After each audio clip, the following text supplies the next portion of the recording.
Hello friend, नमस्कार। हमारे YouTube channel one day exam by Abhishek में आप सभी का हार्दिक स्वागत है। आज हम टीजीटी, पीजीटी, जीआईसी, एलटी आदि विभिन्न परीक्षाओं के लिए जो कि पॉलिटिकल साइंस यानी राजनीति विज्ञान के अंतर्गत अगला चैप्टर लेकर आए हैं, जिसका नाम है राज्य की उत्पत्ति के सिद्धांत यानी theories of the origin of the state. तो इससे जितने भी क्वेश्चन बनते हैं राज्य की उत्पत्ति के सिद्धांत से, यानी कौन सा सिद्धांत सर्वाधिक मान्य है, राज्य की उत्पत्ति के सिद्धांत जो देने वाले यानी कौन कौन से विचारक हैं और उनके कोटेशन कौन कौन से हैं, इन सब के बारे में जानने वाले हैं। तो चलिए शुरुआत करते हैं। पहला क्वेश्चन आपके सामने है। निम्न में से कौन सा सिद्धांत राज्य के संबंध में स्वीकृत है? आपके सामने चार ऑप्शन दिए गए हैं। इन चारों ऑप्शनों में से बताइए कौन सा सही है। हम थोड़ा कलर चेंज कर दे रहे हैं इसका। तो बताइए कौन सा सही है। तो इसका राइट आंसर है पहले का ऑप्शन नंबर खा, यानी जो ऐतिहासिक या विकासशील सिद्धांत है, यह राज्य का सर्वाधिक मान्य सिद्धांत के अंतर्गत आता है। चलिए अगले क्वेश्चन की ओर चलते हैं। अगला क्वेश्चन है, निम्न सिद्धांतों में सबसे विवादित अथवा तार्किक राज्य का कौन सिद्धांत है? तो दूसरे का राइट आंसर बताइए कौन सा है। तो इसका राइट आंसर है ऑप्शन नंबर दूसरे का सामाजिक अनुबंध का सिद्धांत। यह जो है राज्य की उत्पत्ति का सबसे विवादित अथवा तार्किक सिद्धांत के अंतर्गत आता है। चलिए अगले क्वेश्चन की ओर चलते हैं। अगला क्वेश्चन है, सामाजिक अनुबंध के सिद्धांत से संबंधित नहीं है। तो जो सामाजिक सिद्धांत के अनुबंधित नहीं है वह है,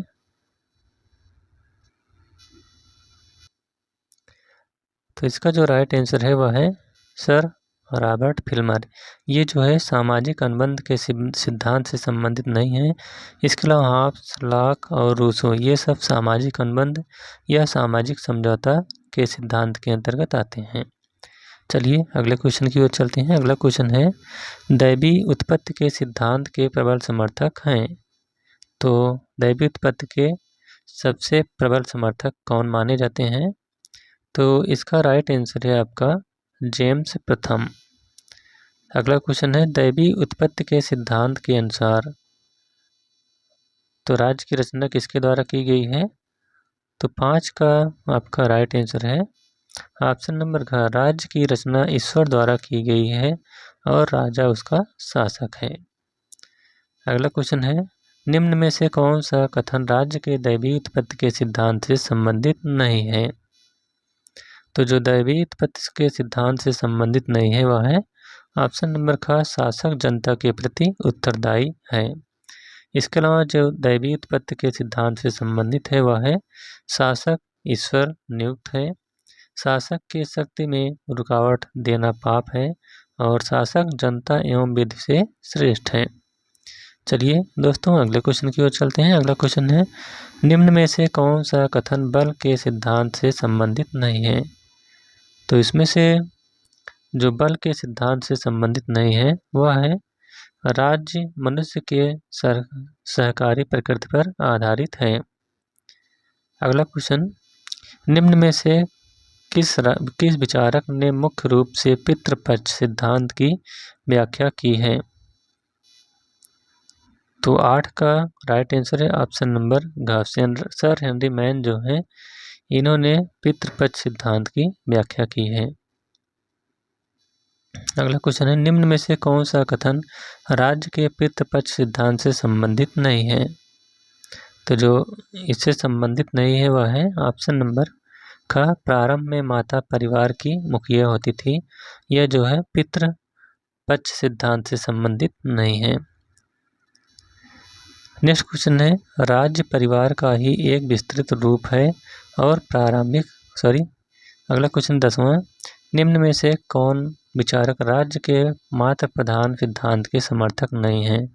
तो इसमें से जो मात्र प्रधान सिद्धांत के समर्थक नहीं है वह है डॉक्टर गार्नर, इसके अलावा मैक्लेनान, मॉर्गन और जेंग्स ये सब मात्र सत्तात्मक सिद्धांत के समर्थक हैं। अगला क्वेश्चन है, निम्न में से कौन सा कथन राज्य के मात्र प्रधान सिद्धांत से संबंधित नहीं है? तो 11 का राइट आंसर बताइए कौन सा सही है। तो इसका राइट आंसर है ऑप्शन नंबर घ, पुरुष को ही केवल संपत्ति आदि उत्तराधिकार के रूप में प्राप्त होते हैं। यही जो है मात्र सत्तात्मक सिद्धांत से संबंधित नहीं है। इसके अलावा प्राचीन काल के प्रारंभिक समाज में मात्र प्रधान समूहों का ही अस्तित्व था, विवाह का रूप बहुपतित्व था और माता का परिवार के ऊपर अधिक रोब-दाब रहता था। ये सब मात्र प्रधान सिद्धांत के से संबंधित कथन हैं। चलिए अगला क्वेश्चन देखते हैं। अगला क्वेश्चन है, निम्नलिखित कौन सा कथन गलत है? तो इसमें से गलत कथन बताना है 12 का। तो इसमें से जो गलत कथन है वह है केवल सामाजिक अनुबंध का सिद्धांत ही अभिनव सिद्धांत है, यही गलत है। नेक्स्ट क्वेश्चन है, सामाजिक अनुबंध का व्यवस्थित सिद्धांत किसने सर्वप्रथम प्रस्तुत किया था? तो इसका सर्वप्रथम व्यवस्थित सिद्धांत जो प्रस्तुत करने वाले हैं वह हैं हॉब्स, ऑप्शन नंबर ख। नेक्स्ट क्वेश्चन है, हॉब्स ने सामाजिक अनुबंध का सिद्धांत निम्न में से किस पुस्तक में दिया है? तो हॉब्स की पुस्तक का नाम बताना है जिसमें सामाजिक अनुबंध का सिद्धांत दिया गया है। तो वह पुस्तक है लेवियाथन। अगला क्वेश्चन है, हॉब्स था, तो हॉब्स कहाँ का रहने वाला था? तो जो हॉब्स था वह आपका अंग्रेज इंग्लैंड का रहने वाला था। नेक्स्ट क्वेश्चन है, हॉब्स ने निम्न में से किसका शिक्षक था? तो जो हॉब्स था ये जो है चार्ल्स द्वितीय का शिक्षक था। अगला क्वेश्चन, हॉब्स ने शिक्षा कहाँ ग्रहण की थी? तो जो हॉब्स थे इन्होंने अपनी शिक्षा ऑक्सफोर्ड विश्वविद्यालय में ग्रहण की थी। अगला क्वेश्चन, हॉब्स का उद्देश्य क्या था? तो जो हॉब्स का उद्देश्य है वह था राजतंत्र की स्वेच्छाचारी शक्तियों का समर्थन एवं रक्षा करना। नेक्स्ट क्वेश्चन, हॉब्स ने निम्न में से किस विवरण के साथ अपने सिद्धांत का प्रारंभ किया? तो इसका राइट आंसर है ऑप्शन नंबर ग, प्राकृतिक दशा का। अगला है, कावली ने निम्न में से किसे मालमेश्वरी का राक्षस कहा है? तो 20 का राइट आंसर है ऑप्शन नंबर ख, हॉब्स को। अगला क्वेश्चन है, निम्न में से किस पुस्तक को हॉब्स ने नहीं लिखा है? तो जो इसमें से दी गई 4 पुस्तक है इसमें से जो हॉब्स के द्वारा नहीं लिखी गई है वह है एमाइल। एमाइल किसके द्वारा लिखी गई है? यह रूसो के द्वारा लिखी गई है। इसके अलावा हॉब्स ने डिकारपोरी, डिसाइव, लेवियाथन ये सब हॉब्स की पुस्तकें हैं, लेकिन जो एमाइल है यह रूसो की पुस्तक है। तो इसका राइट आंसर है ऑप्शन नंबर ग, एमाइल।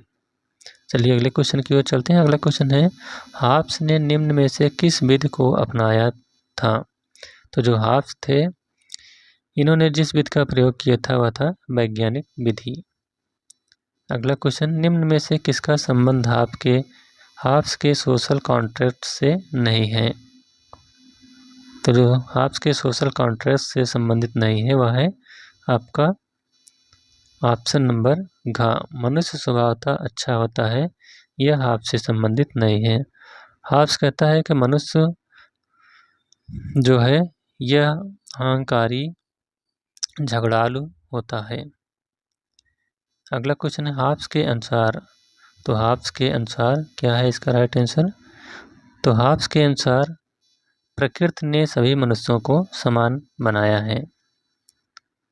अगला क्वेश्चन है, हॉब्स के अनुसार मनुष्य के प्रकृति में लड़ने की प्रवृत्ति का मुख्य कारण क्या है? तो इसका जो मुख्य कारण है वह है आपका प्रतियोगिता, संशय और गर्व, ऑप्शन नंबर का।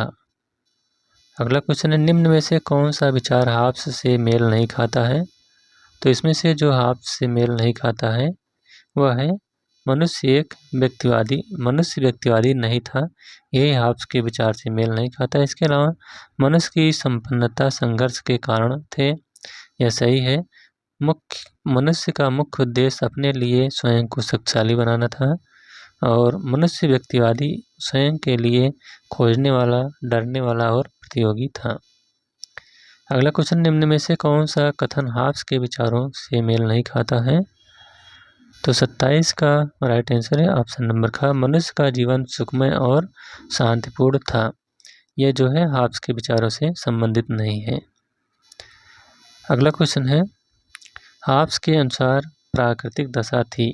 तो जो हाब्स थे, इनके अनुसार जो प्राकृतिक दशा थी वह था राज्य का युद्ध, जिसमें सभी मनुष्य एक दूसरे से युद्ध करते थे। चलिए अगला क्वेश्चन है, ऐसी सर्वमान शक्ति की स्थापना का केवल यही उपाय है कि उनकी सारी शक्ति या बल को एक आदमी या आदमियों की एक सभा को दे दिया जाए, जो उनकी सम्मिलित इच्छाओं को एक इच्छा का रूप दे। कथन किसका है? तो यह जो कथन कहा गया है, इसको कहने वाले कौन है? हाब्स। नेक्स्ट क्वेश्चन है, हाब्स के अनुसार प्रकृति के नियम का सामान्य सिद्धांत है। तो इसका जो सामान्य सिद्धांत है वह है आपका कारण बस देने से। नेक्स्ट क्वेश्चन, हाब्स के अनुसार सुदृढ़ शासन बना था। तो जो हाब्स थे, इनके अनुसार जो सुदृढ़ शासन बना था यानी मजबूत शासन बना था, वह है सामाजिक अनुबंध के द्वारा। अगला क्वेश्चन है, मैं इस आदमी या आदमियों के इस संघ को इस शर्त पर अधिकार देता हूँ और अपने आप को शासित करने के अपने अधिकार को छोड़ता हूँ। आप भी उसे अपना अधिकार दे दें और इसके सब कार्यों को उसी रूप में अधिकृत करें। यह उस महान दैत्य अथवा यदि हम अधिक सम्मान के शब्दों का प्रयोग करें, उस नाशवान प्रभु की वंशावली है, जिस अविनाशी प्रभु के अधीन हम शांति और सुरक्षा का उपयोग कर रहे हैं। किसका कथन है? तो यह जो कथन है, इसको कहने वाले कौन है? इसको कहने वाले हैं प्लेटो। 32 का प्लेटो नहीं, इसका राइट आंसर है हाब्स। नेक्स्ट क्वेश्चन है, निम्न में से कौन सा कथन हाब्स के सामाजिक अनुबंध सिद्धांत से मेल नहीं खाता है? तो जो सामाजिक अनुबंध सिद्धांत से मेल नहीं खाता है वह है, मनुष्य इसके विरुद्ध क्रांति कर सकते हैं, इसे निरस्त कर सकते हैं। यही हाब्स के विचार से संबंधित नहीं है। नेक्स्ट क्वेश्चन है, हाब्स के दर्शन के अनुसार निम्न में से कौन सा कथन गलत है? तो इसमें से जो गलत कथन है वह है, प्रभु की शक्ति को दंडित तथा निरस्त किया जा सकता है। ऑप्शन नंबर ग। नेक्स्ट क्वेश्चन है, निम्न में से कौन सा तथ्य हाब्स से संबंधित नहीं है? तो जो हाब्स से संबंधित नहीं है वह है, संप्रभु के पास युद्ध की घोषणा और शांति भंग करने का अधिकार नहीं है। नेक्स्ट क्वेश्चन है, हाब्स निम्न में से किससे संबंधित हैं? तो जो हाब्स हैं, ये जो है आपके 36 का राइट आंसर है ऑप्शन नंबर 1 का निरंकुश राजतंत्र से संबंधित हैं। अगला क्वेश्चन, हाब्स के अनुसार। तो हाब्स के अनुसार जो है, यह प्रभुता पूर्ण, शक्तिशाली, असीमित, अहस्तांतरणीय, अपरिवर्तनीय और अखंडनीय है। नेक्स्ट क्वेश्चन है, हाब्स के अनुसार। तो इसमें आपको बताना है कौन सा सही है। तो हाब्स के अनुसार स्वाधीनता उस राजसत्ता शक्ति की देन है जिसमें संपूर्ण समूह की इच्छा निवास करती थी। नेक्स्ट क्वेश्चन है, हाब्स के अनुसार। तो 4 ऑप्शन दिए गए, इसमें से सही कौन है? तो हाब्स के अनुसार व्यक्ति राजसत्ता के आदेश की अवज्ञा करके अपनी हत्या करने से इनकार कर सकता है। ऐसा अपराध करने से इनकार कर सकता है जो इसके जीवन के लिए घातक हो। नेक्स्ट क्वेश्चन है, निम्न में से कौन सा कथन गलत है? तो इसमें से जो गलत कथन है वह है, हाब्स ने प्रजातांत्रिक आंदोलन का समर्थन किया। यही गलत है। अगला क्वेश्चन, निम्न में से कौन सा कथन गलत है? तो इसमें से जो गलत कथन है वह है, हाब्स को सामान्य इच्छा के सिद्धांत में विश्वास था। यही गलत है। इसके अलावा हाब्स व्यक्तिवादी था। हाब्स को राजनीति और धर्म विच्छेद में विश्वास था। हाब्स को विश्वास था कि शासन का उद्देश्य व्यक्तियों की सुरक्षा उनके जीवन संपत्ति के लिए किया गया था। ये सब हाब्स के विचार हैं। अगला क्वेश्चन है जॉन लॉक एक। तो जो जॉन लॉक था यह एक अंग्रेज था। अगला क्वेश्चन है जॉन लॉक ने निम्न में से किसका समर्थन किया। तो जो जॉन लॉक हैं इन्होंने जो है सीमित राजतंत्र का समर्थन किया। नेक्स्ट क्वेश्चन है जॉन लॉक की पुस्तक है। तो जॉन लॉक की जो पुस्तक है वह है two treatise on civil government. Next question है जॉन लॉक की धारणा है कि। तो जॉन लॉक की धारणा क्या है। तो 45 का राइट आंसर है आपका ऑप्शन नंबर ख, राजा को लोगों के द्वारा हटाया जा सकता है। यही जॉन लॉक की धारणा है। नेक्स्ट क्वेश्चन है जॉन लॉक अपना सिद्धांत निम्न में से किससे शुरू किया था। तो 46 का राइट आंसर है ऑप्शन नंबर ग, प्राकृतिक दशा से। नेक्स्ट क्वेश्चन जॉन लॉक की प्राकृतिक दशा कैसी थी। तो 47 का राइट आंसर है ऑप्शन नंबर ख, यानी जॉन लॉक की जो प्राकृतिक दशा थी यह पूर्व सामाजिक और पूर्व राजनीतिक नहीं थी। अगला क्वेश्चन है निम्न में से कौन सी पुस्तक लॉक की लिखी नहीं है। तो इसमें से जो लॉक के द्वारा पुस्तक नहीं लिखी गई है वह है सोशल कॉन्ट्रैक्ट जो है यह लॉक की पुस्तक नहीं है। यह जो है रूसो की पुस्तक है। इसके अलावा 4 लेटर कंसर्निंग टॉलरेशन या हाब्स की यह लॉक की पुस्तक है। इसके अलावा टू ट्रीटाइज ऑन गवर्नमेंट यह भी लॉक की है, और an essay concerning human understanding यह भी लॉक की पुस्तक है। अगला क्वेश्चन निम्न में से किस कथन से लॉक सहमत नहीं था। तो जो इसमें से लॉक सहमत नहीं है वह है लॉक का विचार था कि आदमी झगड़ालू, प्रतियोगी और स्वार्थी था। यह लॉक से संबंधित नहीं है, यह जो है हाब्स से संबंधित है। इसके अलावा लॉक का विचार है कि आदमी विनयशील होता है, यह सही है। लॉक का विचार नहीं है कि आदमी अहमी, झगड़ालू और असहाय होता है, यह भी सही है। इसके अलावा लॉक की मान्यता है कि लोग मूलतः विनयशील, आज्ञाकारी और समाजप्रिय होते हैं, यह लॉक की मान्यता है। अगला है निम्न में से कौन सा कथन गलत है। तो इसमें से जो गलत कथन है वह है लॉक के अनुसार गुणयुक्त व्यक्ति शासन के योग्य नहीं होते हैं, यही गलत है। अगला क्वेश्चन निम्नलिखित में से कौन सा कथन लॉक के विचारों से मेल नहीं खाता है।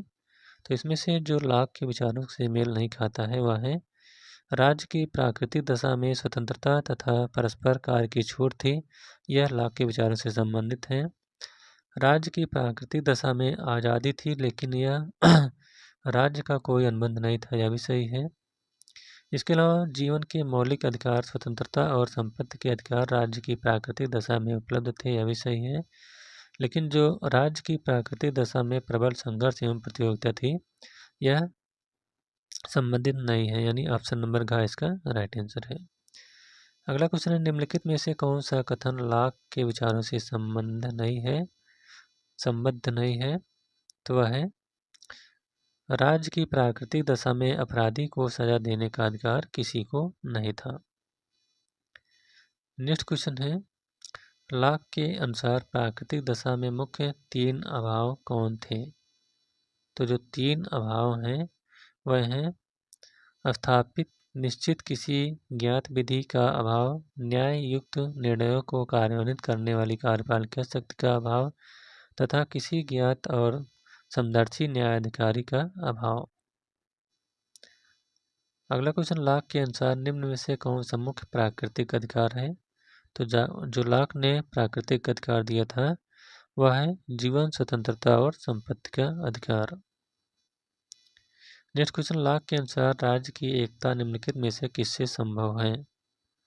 तो 55 का राइट आंसर है ऑप्शन नंबर का, उनके प्राकृतिक अधिकारों की रक्षा से।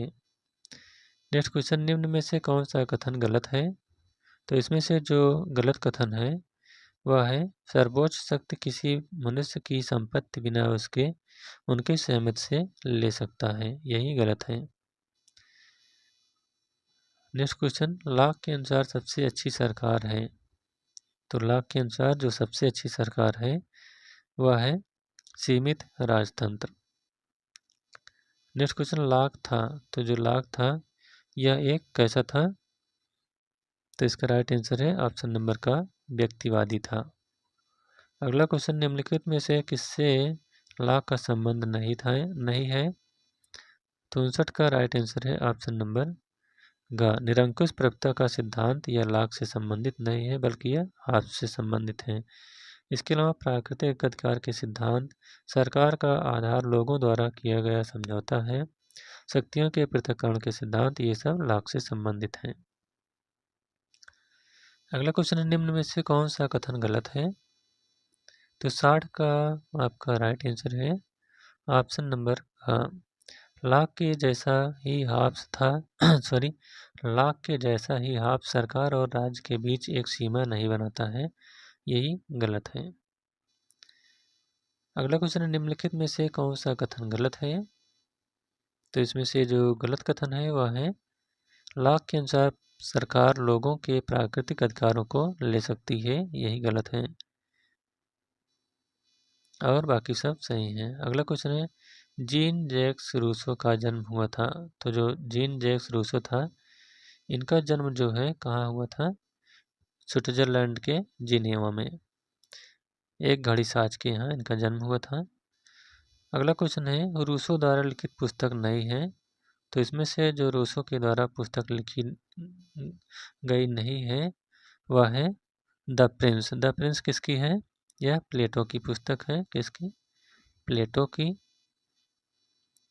इसके अलावा सोशल कॉन्ट्रैक्ट, एमाइल और द कॉन्फेंशन, ये सब रूसो की पुस्तक का नाम है। अगला क्वेश्चन, रूसो की शिक्षाओं ने निम्न में से किस क्रांति को स्फूर्ति प्रदान की है? तो 64 का आपका राइट आंसर है ऑप्शन नंबर ग, फ्रांसीसी क्रांति। नेक्स्ट क्वेश्चन, रूसो कहलाता है। तो जो रूसो है यह तीव्र विचारों वाला कहलाता है। नेक्स्ट क्वेश्चन, रूसो निम्न में से किसके कारण प्रकाश में आया? तो 66 का आपका जो राइट आंसर है वह है ऑप्शन नंबर घ, ऐसे entitled hedge the revival of the science and art helps the purify of corrupt morals. इसके द्वारा जो है यह रूसो प्रसिद्ध हो गया। अगला है, निम्न में से रूसो ने निम्न में से कौन सा नारा दिया था? तो जो रूसो था वह प्रकृति की ओर लौटो का नारा दिया था। अगला क्वेश्चन, रूसो के अनुसार प्राकृतिक दशा में मनुष्य कैसा था? तो रूसो के अनुसार प्राकृतिक दशा में जो मनुष्य था वह निर्दोष, खुश, असहाय और असंतुष्ट था। अगला क्वेश्चन, रूसो के अनुसार मनुष्य प्रकृति से, तो इसका राइट आंसर है ऑप्शन नंबर घ, अच्छा था। अगला क्वेश्चन, रूसो का कहना है कि विज्ञान और कला की प्रगति की प्रवृत्ति की धारणा, तो 70 का राइट आंसर है ऑप्शन नंबर घ, मनुष्य की नैतिकता का पालन करने वाली थी। नेक्स्ट क्वेश्चन है, निम्नलिखित में से किस कथन से रूसो का विचार मेल नहीं खाता है? तो इसमें से जो रूसो के विचारों से मेल नहीं खाता है वह है मनुष्य का जीवन चिंताओं से भरा हुआ था। अगला क्वेश्चन है, निम्नलिखित कौन सा कथन गलत है? तो 72 का जो गलत कथन है वह है रूसो के अनुसार मनुष्य को संपत्ति थी और वह अपने परिवार के साथ रहता था, यही गलत है। अगला क्वेश्चन है, निम्नलिखित में से किस कथन से रूसो का विचार मेल नहीं खाता है? तो वह है आपका ऑप्शन नंबर ख यानी जनसंख्या वृद्धि और तर्क के कारण सरलता और प्राकृतिक प्रसन्नता से प्रारंभिक जीवन और अच्छा हो गया। नेक्स्ट क्वेश्चन है, रूसो के अनुसार मनुष्य प्राकृतिक दशा में भला असभ्य जीव था, उसका जीवन सुखद था। निम्न में से किस कारण से उसका जीवन सुखद जीवन समाप्त हो गया? तो 74 का राइट आंसर है ऑप्शन नंबर का, परिवार और संपत्ति की व्यवस्था के जन्म से। अगला क्वेश्चन, निम्न में से कौन सा कथन रूसो के सामाजिक अनुबंध से मेल नहीं खाता है? तो इसका राइट आंसर है ऑप्शन नंबर घ, सामान्य इच्छा में व्यक्तिगत लाभों का बहुत बड़ा स्थान है। अगला क्वेश्चन, निम्न में से कौन सा कथन रूसो के विचारों से मेल नहीं खाता है? तो 76 का राइट आंसर है ऑप्शन नंबर घ, व्यक्तिगत लाभों या समाज के लाभों की इच्छा का ध्येय नहीं बदल सकता है। अगला क्वेश्चन, निम्न में से कौन सा कथन गलत है? तो इसमें से जो गलत कथन है वह है ऑप्शन नंबर का, यथार्थ इच्छा में लोग हमेशा दूसरों की भलाई के बारे में सोचता है, यही गलत है। अगला क्वेश्चन, सामान्य इच्छा है तो जो सामान्य इच्छा है यह एक समाज में सभी प्रकार के व्यक्तियों की वास्तविक इच्छा का योग है।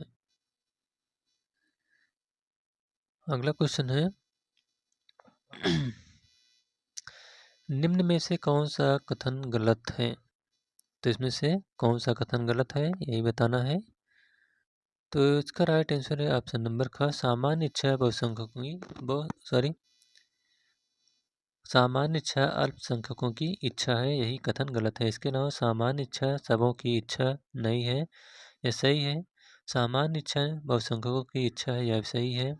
सामान्य इच्छा का अनुबंध सभी के लाभ का अनुबंध है, यह भी सही है। अगला क्वेश्चन है, निम्न में से कौन रूसो के सामान्य इच्छा से सहमत नहीं है?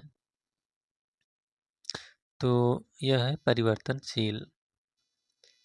अगला क्वेश्चन, मनुष्य स्वतंत्र पैदा हुआ है और प्रत्येक जगह व जंजीरों में बंधा हुआ है, इस कथन के विचारक कौन है? तो इस कथन के जो विचारक हैं वह हैं रूसो। अगला क्वेश्चन, रूसो के अनुसार तो रूसो के अनुसार मात्र एक समझौता हुआ था। अगला क्वेश्चन, रूसो का सामाजिक समझौता सिद्धांत कैसा था? तो रूसो को जो सामाजिक समझौता सिद्धांत था यह एक सामाजिक और राजनीतिक था। अगला क्वेश्चन, रूसो के अनुसार व्यक्तियों ने अपने अधिकार समर्पित कर दिए, किसको समर्पित कर दिए थे? तो 84 का राइट आंसर है ऑप्शन नंबर का, स्वयं ही पूर्ण रूप से और बिना शर्त के साथ समर्पित कर दिया था। अगला क्वेश्चन, रूसो के अनुसार सरकार तो रूसो के अनुसार जो है सरकार यह संप्रभु सामान्य इच्छा का एक साधन है। नेक्स्ट क्वेश्चन, सामान्य इच्छा ना तो बढ़ सकती है और ना वह दूर की जा सकती है, किसने कहा है? तो यह जो कथन है इसको कहने वाले कौन है? रूसो। अगला क्वेश्चन है, ज्यों ही राष्ट्र अपना प्रतिनिधि नियुक्त कर देता है त्यों ही सामान्य इच्छा स्वतंत्र नहीं रह जाती है। सत्य यह है कि सामान्य इच्छा का अस्तित्व ही नहीं रहता, किसका कथन है? तो यह जो कथन है यह रूसो का है। अगला क्वेश्चन, रूसो के अनुसार तो इसमें से कौन सा राइट आंसर है? तो रूसो के अनुसार जो है यह प्रत्येक व्यक्ति प्रभु शक्ति और उसके विषय का सदस्य साथ साथ है। अगला क्वेश्चन है, रूसो निम्न में से किसका समर्थक था? तो जो रूसो है यह जो है लोक प्रभुता का समर्थक था। नेक्स्ट क्वेश्चन, रूसो निम्न में से किसका समर्थक था? तो जो रूसो था यह जो है प्रत्यक्ष प्रजातंत्र का समर्थक था। अगला क्वेश्चन है, प्रोफेसर जॉन के अनुसार यानी जॉन लॉक के अनुसार निम्न में से किसने अधिक सही, अधिक सरस और ऐतिहासिक रूप से प्रसिद्ध दिलाने में प्रमुख भूमिका निभाई? तो 91 का राइट आंसर है ऑप्शन नंबर घ, सामान्य इच्छा ने। अगला क्वेश्चन है, गिलक्राइस्ट के अनुसार दैवीय उत्पत्ति के सिद्धांत का प्रमुख शत्रु निम्न में से कौन सा सिद्धांत है? तो 92 का राइट आंसर है आपका ऑप्शन नंबर ख, सामाजिक अनुबंध का सिद्धांत। अगला क्वेश्चन है, प्रभु मुखिया के बिना हमारा विनाश हो रहा है, हमें एक मुखिया दो जिसकी हम मिलकर पूजा करेंगे और वह हमारी रक्षा करेगा। यह कथन किस सिद्धांत से संबंधित है? तो यह जो कथन है यह जो है दैवी उत्पत्ति के सिद्धांत से संबंधित है। अगला क्वेश्चन है, निम्न में से कौन सा कथन दैवी सिद्धांत के अनुसार गलत है? तो 94 का जो गलत है, राजतंत्र दैवी विधान है, यह सही है। राजतंत्र पैतृक है, यह भी सही है। राजा केवल ईश्वर के प्रति उत्तरदायी है, यह भी सही है। लेकिन राजा की विधि विहित शक्ति का विरोध पूर्ण है, यह सही है। यानी यही आपका गलत है, यानी यही आपका राइट आंसर है। अगला क्वेश्चन, राज ना तो ईश्वर की सृष्टि है और ना उच्च कोटि के शारीरिक बल का परिणाम, न वह किसी प्रस्ताव अथवा सम्मेलन द्वारा बनाया गया और न परिवार का विस्तार मात्र। यह कथन किसका है? तो यह जो कथन है यह गार्नर का है। अगला क्वेश्चन है, निम्नलिखित सिद्धांतों में से किसे आजकल सही माना जाता है? तो इसका राइट आंसर है ऑप्शन नंबर का, राज्य एक संस्था है जिसका आधार प्राकृतिक विकास और ऐतिहासिक विकास है।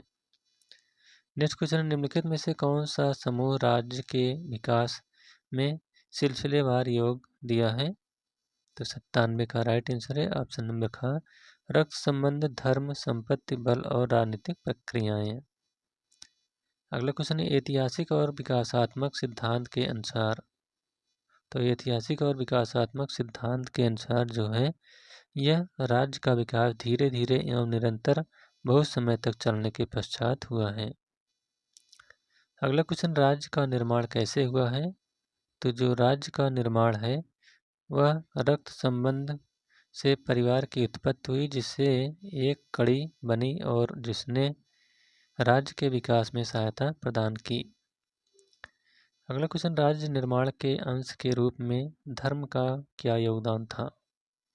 तो 100 का राइट आंसर है ऑप्शन नंबर ग, धर्म ने लोगों में एकता की धारणा पैदा की, साथ ही सत्य को आदर भी दिया। चलिए अगले क्वेश्चन की ओर चलते हैं। अगला क्वेश्चन है, निम्नलिखित में कौन सा कथन गलत है? तो 4 ऑप्शन दिए गए हैं, इसमें से गलत कथन है आपको बताना है। तो आइए देखते हैं। परिवार प्राचीनतम तथा निकटतम रक्त संबंध की इकाई था, यह सही है। परिवार के विस्तार से नए परिवारों की उत्पत्ति हुई, यह भी सही है। इसके अलावा धर्म न केवल राजनीतिज्ञों संगठनों को परस्पर जोड़ने में सहायता करता था, प्रतीत्व व निरसंस अराजकता को दबाने और भक्ति तथा आज्ञा पालन की शिक्षा देने के लिए भी विशेष रूप से उत्तरदायी था, यह भी सही है। लेकिन जो धर्म शक्ति को नष्ट करने में सहायक हुआ, यह गलत है, यानी आपका राइट आंसर है ऑप्शन नंबर घ। अगला क्वेश्चन है, निम्न में से किसने राज्य के उत्पत्ति में सहायता की? तो 102 का राइट आंसर है ऑप्शन नंबर का, निजी संस्थाओं की संपत्ति ने कुल और कबीलों को जन्म दिया जो अस्थायी रूप से निश्चित जगह पर निवास करने लगे।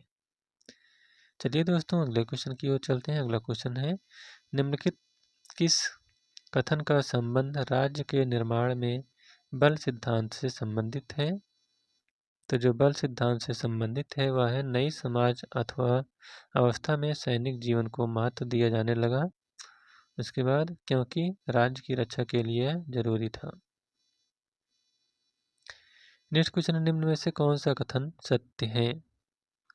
तो इसमें से जो सत्य कथन है वह है आपका, ऐतिहासिक प्राकृतिक विकास और अनेक तथ्य राज्य के उत्पत्ति में उत्तरदायी है, जिनमें रक्त संबंध, धर्म, संपत्ति, बल और राजनीतिक चेतना का हाथ प्रमुख है। अगला क्वेश्चन है, प्राच्य साम्राज्य की स्थापना निम्न में से कहाँ हुई थी? तो जो प्राच्य साम्राज्य है इसकी स्थापना जो है गंगा के घाटियों, नील, यूफ्रेटस, पीली नदी, यांगटीसी नदी इत्यादि नदियों के किनारे हुआ था। अगला क्वेश्चन है, पहला नगर राज्य कहाँ स्थापित हुआ था? तो जो पहला नगर राज्य था इसकी स्थापना जो है ग्रीकों के द्वारा की गई थी, यानी ग्रीक में हुआ था, यानी यूनान में। अगला क्वेश्चन है, प्राच्य साम्राज्य के शासक होते थे? तो जो प्राच्य साम्राज्य के शासक होते थे वह वंशगत उत्तराधिकारी होते थे।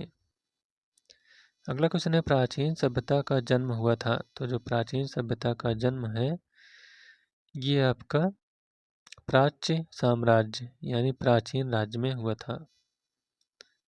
अगला क्वेश्चन है, राज्य का आधुनिक अर्थ सबसे पहले विकसित हुआ था? तो 109 का राइट आंसर है ऑप्शन नंबर का ग्रीक नगर राज्य में। अगला क्वेश्चन, ग्रीक नगर राज्यों की मान्यता थी? तो जो ग्रीक नगर राज्यों की मान्यता थी वह है दास्ता एक प्राकृतिक न्यास है। अगला क्वेश्चन है, प्राचीन काल के दो प्रमुख राज्य कौन कौन थे? तो जो प्राचीन काल के दो प्रमुख राज्य थे वह थे एथेंस और स्पार्टा। अगला क्वेश्चन है, रोम सबसे पहले कैसा राज्य था? तो जो रोम था वह सबसे पहले एक राजतंत्री नगर राज्य था। नेक्स्ट क्वेश्चन है, रोम के प्राचीन राजतंत्री काल में किसे राजनीतिक अधिकार प्राप्त था? तो 113 का राइट आंसर है ऑप्शन नंबर का कुलीनों को।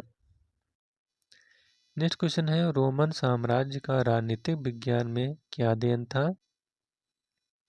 तो 114 का राइट आंसर है ऑप्शन नंबर का राष्ट्र के नियम की धारणा। नेक्स्ट क्वेश्चन, निम्न में से कौन सामंती राज्य की विशेषता नहीं थी? तो इसमें से जो सामंती राज्य की विशेषता नहीं है वह है प्रशासन के लिए गणतंत्री विधान था। अगला क्वेश्चन, सामंती राज्य का उदय निम्न में से कब हुआ था? तो जो सामंती राज्य का उदय है यह रोमन साम्राज्य की समाप्ति के बाद हुआ था। अगला क्वेश्चन, निम्न में से कौन सा सिद्धांत रोमन गणराज्य के संविधान पर आधारित नहीं था? तो वह है आपका अविभाज्य शक्ति। अगला क्वेश्चन, राष्ट्रीय राज्य का उदय निम्न में से किसके बाद हुआ था? तो जो राष्ट्रीय राज्य का उदय हुआ था यह सामंती राज्य के पतन के बाद हुआ था। अगला क्वेश्चन, निम्न में से पहला राष्ट्रीय राज्य कौन था? तो जो पहला राष्ट्रीय राज्य था वह था इंग्लैंड और फ्रांस। अगला क्वेश्चन, राष्ट्रीय राज्यों में किस प्रकार की शासन की शुरुआत हुई थी? तो वह है आपका निरंकुश राजतंत्र की। नेक्स्ट क्वेश्चन है, आधुनिक राज्य एक कैसा राज्य है? तो 121 का राइट आंसर है ऑप्शन नंबर का राष्ट्रीय राज्य है। अगला क्वेश्चन, राष्ट्रीय राज्यों के विकास में निम्न में से किनका हाथ है? तो यह है प्रभुत्व राज्यों की समानता और अंतर्राष्ट्रीय नियमों का हाथ है। अगला क्वेश्चन है, भविष्य का राज्य निम्न में से कैसा होगा? तो जो भविष्य का राज्य है वह एक विश्व संघ में होगा, एक विश्व संघ जैसा होगा। तो इस प्रकार से राज्य की उत्पत्ति से संबंधित जो मार्क्स का सिद्धांत था यह वीडियो यहीं पर जो राज्य की उत्पत्ति के विभिन्न सिद्धांत थे यहीं पर इसका वीडियो है समाप्त होता हुआ। यह वीडियो कैसा लगा? अगर अच्छा लगा हो तो वीडियो को लाइक शेयर और चैनल को सब्सक्राइब करिएगा। Thank you.